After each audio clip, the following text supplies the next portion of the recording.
Paracha de cette semaine, Paracha Bereshit, commence avec une information, un enseignement fondamental pour la vie d'un homme. En effet, la Torah, Hachem lui-même écrit qu'il n'est pas bon pour l'homme d'être seul, et je vais lui faire une aide face à lui.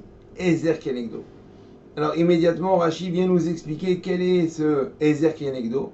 Il nous dit comme ça, que si l'homme a du mérite, alors elle sera pour lui une aide. Par contre, s'il n'a pas de mérite, alors elle sera contre lui et elle le combattra. On ne comprend pas un petit peu l'explication de Rashi, puisqu'apparemment c'est contradictoire avec le début du passouk, Kadosh Baruch Hu lui dit qu'il n'est pas bon pour l'homme d'être seul. Mais alors à quoi bon de lui créer, de lui donner un adversaire? Mieux vaut être seul que mal accompagné. Et pourtant la Gemara nous dit, dans Masechet Yevamot, page 62, nous dit qu'un homme qui n'est pas marié est un homme sans joie, sans bénédiction, sans bien. Éclaircissons cette question grâce à un enseignement du Yaharot Vash. Le Yaharot Vash nous rapporte une Gemara dans Masechet Brachot, page 17, il nous dit, la Gemara demande, Nashim Bemad Zachian, c'est-à-dire que les femmes, comment vont-elles mériter leur monde futur? Et la Gemara répond, lorsqu'elles vont envoyer leur mari au Beth Midrash, lorsqu'elles vont envoyer leur mari étudier la Torah, la Gemara, la Mishnah, la Halacha. Grâce à ça, elles vont mériter leur monde futur. Alors, il y a de quoi s'étonner, parce que premièrement la question, comment les femmes ont-elles mérité leur monde futur, et puis la réponse, en envoyant leur mari. Pourquoi se focaliser sur cette mitzvah? Les femmes n'ont pas d'autres mitzvot, elles ont leur propre mitzvot. C'est vrai qu'elles n'ont pas les mêmes mitzvot que les hommes, mais elles ont leur mitzvot. Pourquoi trouver cette mitzvah, le fait d'envoyer leur mari au Beth Midrash? Alors le Yaharot Vash nous rapporte une autre Gemara dans Masechet Kiddushin, dit comme ça que Kadosh Baruch Hu parle au Bnei Israël, dit, j'ai créé le Yetzer Hara, mais j'ai créé aussi l'antidote. Celui qui va nous permettre de combattre et de vaincre le Yetzer Hara. Cet antidote, c'est la Torah. Et Kadosh Baruch Hu dit au Bnei Israël, tant que vous étudiez la Torah, alors vous aurez les forces et les kélim, la possibilité de le vaincre, et le Yetzer Hara n'aura pas d'emprise sur vous. La question reste en suspens, parce que comment les femmes vont-elles vaincre le Yetzer Hara, puisque elles n'ont pas la mitzvah d'étudier la Torah? Alors le Yaharot Vash nous rapporte une autre Mishnah dans Masechet Brachot, une Mishnah que nous récitons lors de la Haggadah de Pessah. Rabbi Elazar ben Azariah dit que j'ai pas eu le mérite, l'ozachiti, de montrer aux sages que la sortie d'Égypte doit être évoquée la nuit. Alors nous, ce qui va être intéressant, c'est de voir le mot l'ozachiti, qu'on traduit normalement par je n'ai pas eu le mérite. Mais Rabbeinu Ovadia de Barthénora explique là-bas que l'ozachiti, ce n'est pas je n'ai pas mérité, mais je n'ai pas vaincu. Donc ça veut dire l'ozachiti, ici il faut expliquer vaincre. Et à ce moment-là, on va comprendre l'enseignement de la Gemara dans Brachot, qui nous dit que lorsqu'il dit Nashin Bema Zachian, ça veut dire que les femmes, comment vont-elles mériter? Il ne faut pas dire comment vont-elles mériter, mais comment vont-elles vaincre? Comment vont-elles vaincre en fait leur Yetzer Hara? Comment? En envoyant leur mari au Beth Midrash pour étudier la Torah, la Gemara et la Mishnah. C'est-à-dire qu'en fin de compte, les femmes vont pouvoir se battre, vont pouvoir trouver les ressources nécessaires pour vaincre leur Yetzer Hara grâce à l'implication de leur mari dans l'étude de la Torah.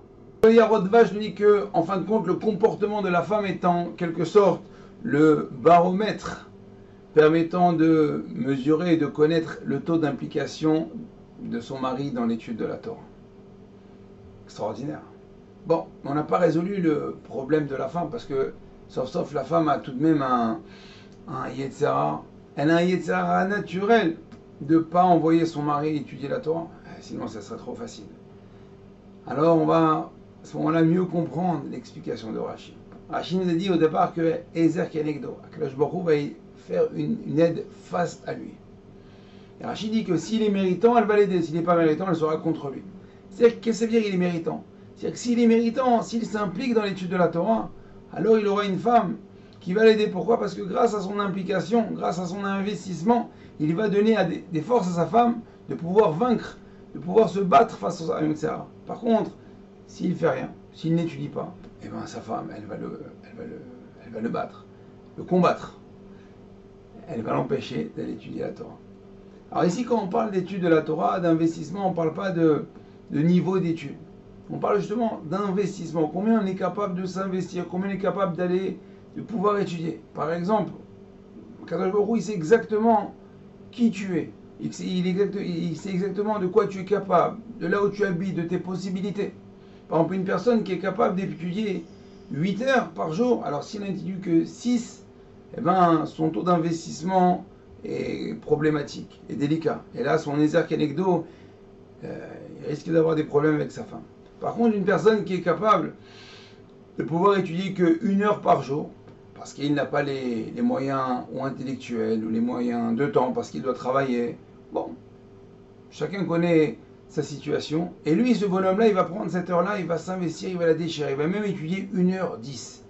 Alors là, il aura une vraie anecdote, il va avoir une femme qui va l'aider, puisque lorsqu'il va étudier la Torah, il est complètement investi.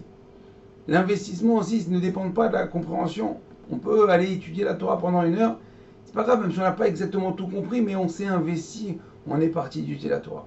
Donc on fera en fin de compte que l'ambiance familiale, l'ambiance conjugale, l'ambiance avec sa femme, et en fin de compte, ça va avoir une hashpa, une influence avec ses enfants et tout son entourage, dépend en fin de compte de l'étude de la Torah. L'étude de la Torah, comme on l'a vu dans Maseret Kiddushin, qu'Akadosh Baruch Hu, il a créé le Tzehara, il a créé un antidote. L'antidote, c'est quoi? C'est l'étude de la Torah. C'est lui qui va nous permettre de vaincre le Tzehara pour les hommes comme pour les femmes. Donc d'un côté, l'homme, la femme doit envoyer son mari. De l'autre côté, son mari doit s'investir dans l'étude de la Torah pour donner des forces à sa femme. Ce sont des vases communicants, mais ce sont le secret du bonheur et du couple, en fin de compte, de toute notre vie. Donc on commence cette semaine, Baruch Hashem, avec la paracha de Bereshit, la création du monde, la création de l'homme et de la femme, mais avec surtout ce secret de la pérennité d'un couple. Mesdames, envoyez vos femmes, vos hommes étudier la Torah, et messieurs, quand vous êtes là-bas, profitez un maximum pour pouvoir faire du Steigen, pour pouvoir étudier la Torah un maximum. Alors étudier la Torah, évidemment, c'est pas face à un écran, c'est pas en regardant un cours sur YouTube, non, ça c'est juste pour savoir qu'il faut aller au Beth Midrash. Alors je vous dis, Shabbat Shalom, à très bientôt, et Kol Tov.